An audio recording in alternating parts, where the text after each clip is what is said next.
didn't look. The thing she saw was how I looked, my appearance. So when someone has an opportunity to hear me speak, like the job I had for 6 years when I interviewed for them, I was back east at the time, and I spoke to the woman on the phone, and I had a couple of phone interviews, and she said she could hear me smiling through the phone. She liked my voice. I was going to be doing telephone sales. And when I came in to meet her, she had no problem with me. And she had me meet some male managers, and they went to shake my hand, and I told them I don't shake hands for religious reasons, and I laughed and smiled and told them it doesn't mean I'm not friendly.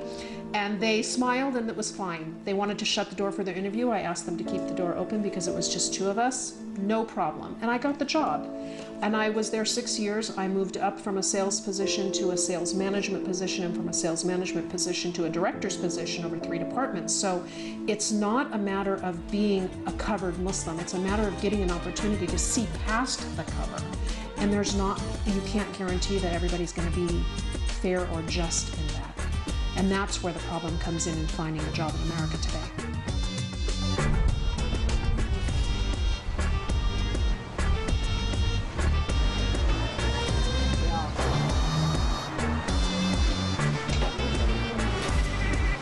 In California, when 9/11 happened, I happened to be living in Pennsylvania. It was worse for me during the Kuwaiti War when I was living in California.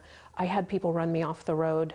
Men would take their shirts and roll them up over their head and laugh and say ugly things.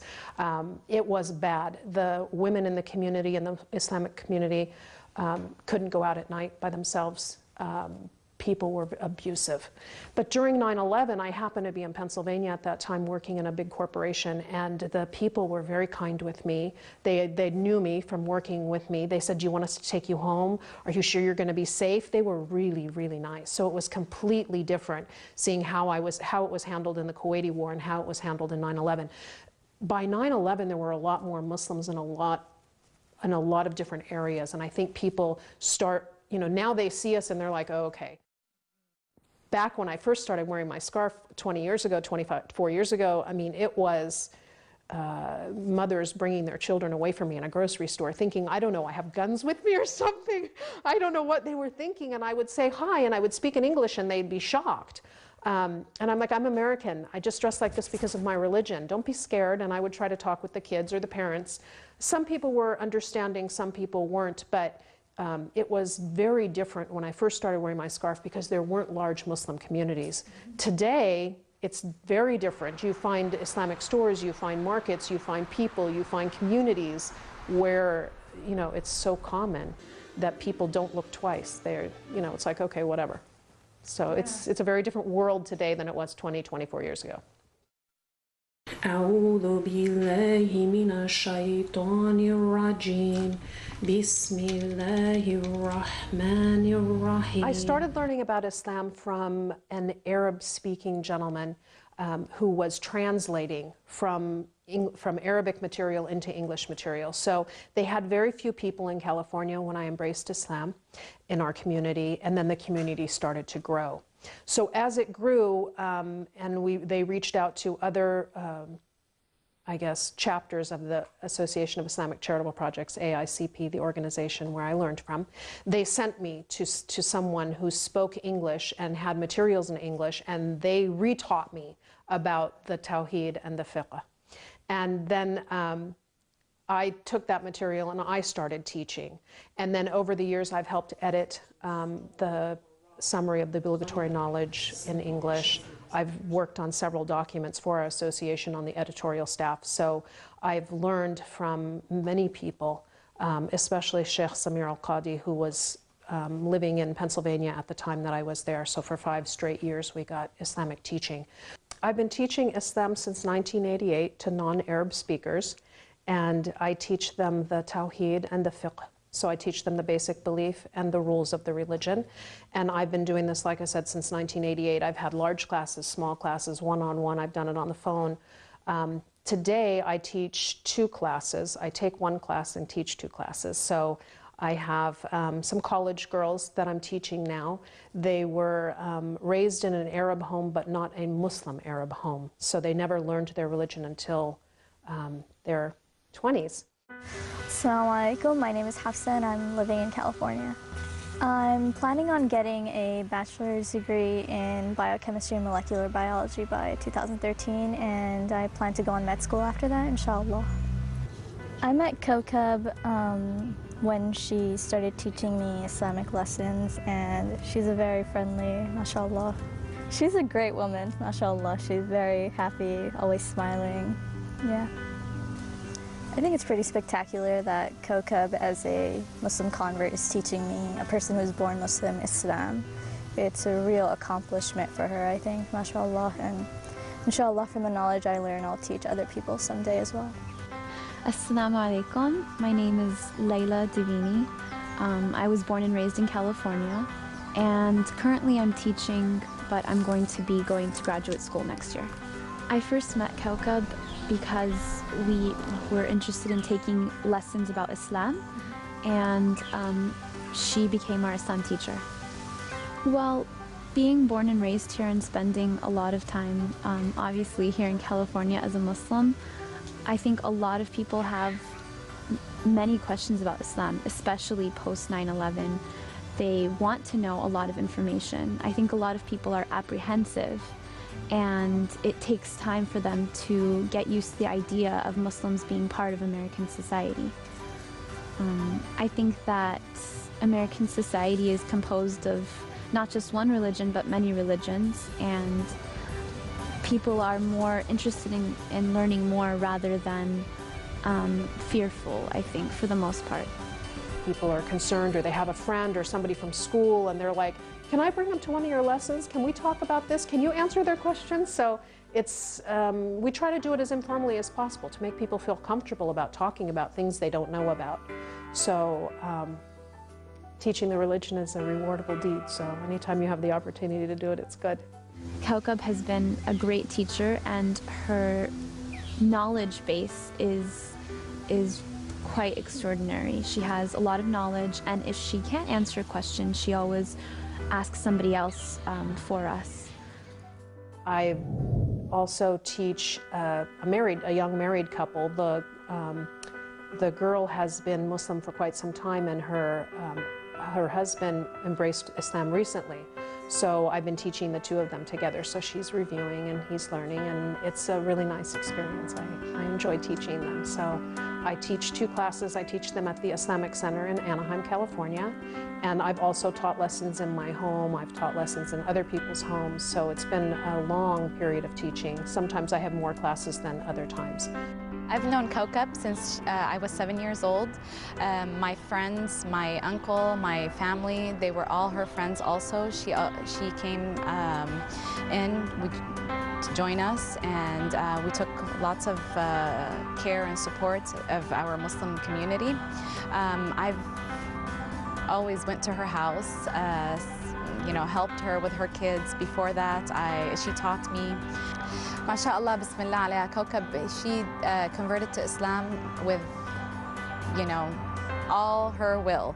She taught, she learned, and she always wanted to learn more and more, and never gave up. Kokab is a very special person. She's very special to me. Since I've known her since I was 7 years old, and all these years, I mean, she's seen me grow, get married, have kids, and until now we've been, you know, friends and in contact. حب كوكب لأولادها متجذر بعمق في قلبها. إن تربية ولدين اعتماداً على نفسها هو تحد حقيقي، وكان إيمانها السر في نجاحها. The hardest years were the teenage years. It's the time when they defy their parents and things like that. I want to do this. I don't understand why I can't go here, why I can't stay out late, why I can't have this friend. So I think, that was hard for me. I had to teach them how to choose the right friends. Today, I don't worry about that. My kids know that if they lose my trust, they have to earn it back. And if I don't like one of their friends, like there's things I see in them, I talk to them. I tell them, I saw some things I don't like. And if they can explain to me why what I saw was different from what I perceived, then I'm open to that. But there are some friends I've had to say, I don't want you to be friends with that person. This is not a good person to have in your life. You're going to go down the wrong path. So I think that respect that we ingrained in our kids, they they knew when to push and when not to push. So the friend thing was a little bit hard, picking the right friends, especially going into high school. You know, it's a tough time in kids' lives, and they start to do things that you don't want them to do. So we just, you know, stayed on top of them and tried to, you know, keep guiding them and giving them options other than the things that kids who were going the wrong way chose. So yeah, teenage years, because they're rebellious. So Habibi, how was your first day? Alhamdulillah, my first day was great. How was your day today? It was busy. Did you like your new job? Yeah, it was good. It's not difficult to operate in society while being Muslim, because being on the path of Islam is just a way to operate through your life, and it's a path that you take just like life. So it's very easy to get by in America as long as you do what you have to do and stay away from the bad things. Yeah, I have many non-Muslim friends. I went to a high school, a public high school in America, and I made a lot of friends. I'm very personable. People seem to like me. Some of my friends were accepting, like they understood, and they don't stop me from the things that I need to do. Most of my friends, the ones that I still talk to, actually remind me to pray sometimes, and they know that I don't eat non-halal meat, and it's very easy to hang out with them, like they've become accustomed to it. But I mean, some people, there's always the hard people who don't understand and are afraid of what they don't know and don't get, so they just didn't stay in my life because I had no need for them. It wasn't worth it to have somebody bring you down when you can move forward in life.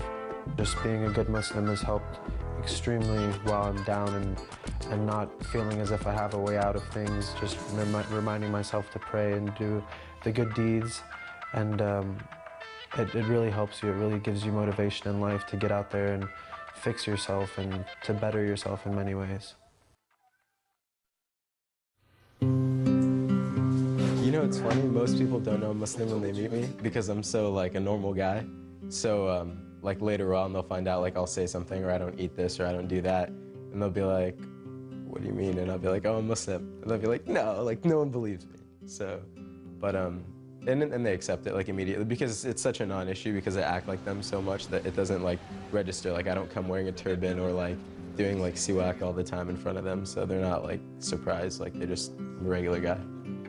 Living in America, there's a lot of things to do. You can have a lot of fun. There's so many things you can do. So we always end up going to the movies or going to hang out with friends. We have dinner, this, that, hang out with Muslims, non-Muslims, and it's not a big deal, because as long as you don't go to a situation where, like, inherently there's haram in it, then you're good. You keep your heart pure, and you keep the situation you're in good, and you're fine.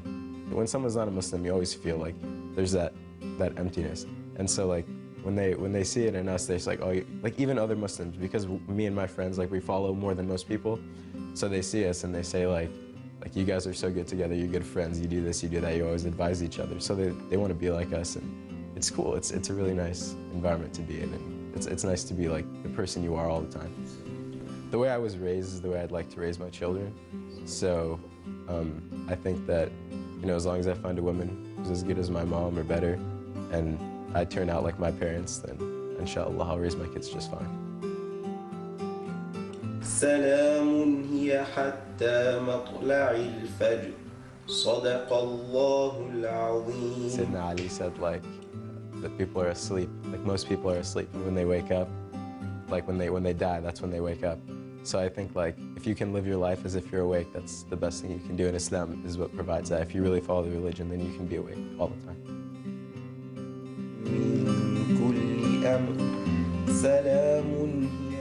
I think more people are becoming Muslim in America because they're hearing the truth about Islam. They're not hearing, you know, they're willing to listen beyond what the media is saying, beyond the negative things that are being said, trying to find out what is it about, what made you become Muslim, why did you do this thing?